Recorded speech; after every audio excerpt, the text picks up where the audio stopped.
Monsieur le ministre, Monsieur le Président, mes chers collègues, au printemps dernier, un épisode de gel est venu frapper nos vignes et plusieurs de nos cultures. Cela a eu pour conséquence directe pour l'État de débloquer 1 milliard d'euros afin de soutenir le monde agricole.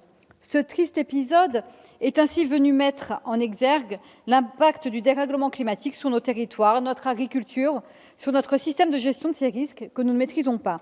À travers ce projet de loi, le gouvernement souhaite ainsi apporter des réponses à la suite des différents épisodes climatiques vécus en France ces dernières années. Plusieurs constats sont effectués.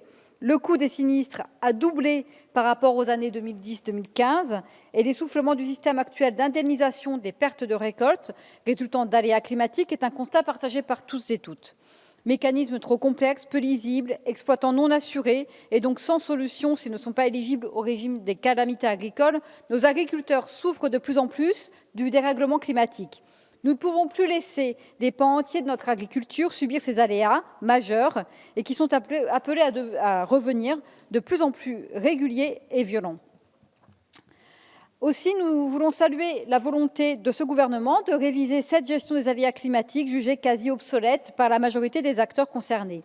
Il est vital que les inquiétudes légitimes de nos exploitants et futurs exploitants agricoles dans le cadre de la gestion de ces risques puissent être entendues. Il nous faut répondre à ces inquiétudes qui peuvent prendre la forme d'un certain découragement de nos exploitants. Et on le voit aujourd'hui, notamment avec la crise du prix du beurre, combien l'abandon des exploitations laitières, qui représentent aujourd'hui une activité contraignante et mal rémunérée, peut mettre en péril notre souveraineté alimentaire en l'espèce. Aussi, l'objectif de généralisation du recours aux assurances est une bonne chose, mais celui-ci doit être strictement encadré par la loi. Comme l'a indiqué Monsieur le ministre en commission, nous comprenons la nécessité de recourir par ordonnance sur certains aspects du texte, notamment sur les seuils de déclenchement. Mais nous ne saurions donner un blanc-seing au gouvernement pour mener à bien cette réforme qui, je le rappelle, est nécessaire et est attendue. La place centrale donnée aux assureurs privés dans ce projet de loi ne doit pas avoir pour finalité un soutien de l'État, non pas aux agriculteurs, mais aux assureurs. Nous entendons les arguments du secteur des assurances qui s'inquiètent de la viabilité économique de cette activité. Toutefois, dans cette volonté de réforme de cette gestion de risque, nous ne pouvons leur laisser les pleins pouvoirs. Nous regrettons que cette réforme tant voulue comporte encore plusieurs inconnues. Il est dommage, notamment, que le texte actuel prévoit d'habiliter le gouvernement par ordonnance pour la création du fameux pool d'assureurs pour garantir la mutualisation des données et des risques. Cela fait des mois et des années que nous sommes alertés sur les franchises trop élevées ainsi que le coût de ces assurances. Nous demandons aujourd'hui, c'est de permettre une mutualisation générale de ces calamités, de consolider les financements de nos outils de prévention afin de lutter de manière efficace contre ces aléas climatiques. Cette incitation au recours à l'assurance récolte, même si nous comprenons la volonté initiale du gouvernement, n'est pas garantie au vu du coût actuel de ces assurances, des franchises à payer et des seuils de déclenchement jugés encore trop élevés par une majorité d'acteurs.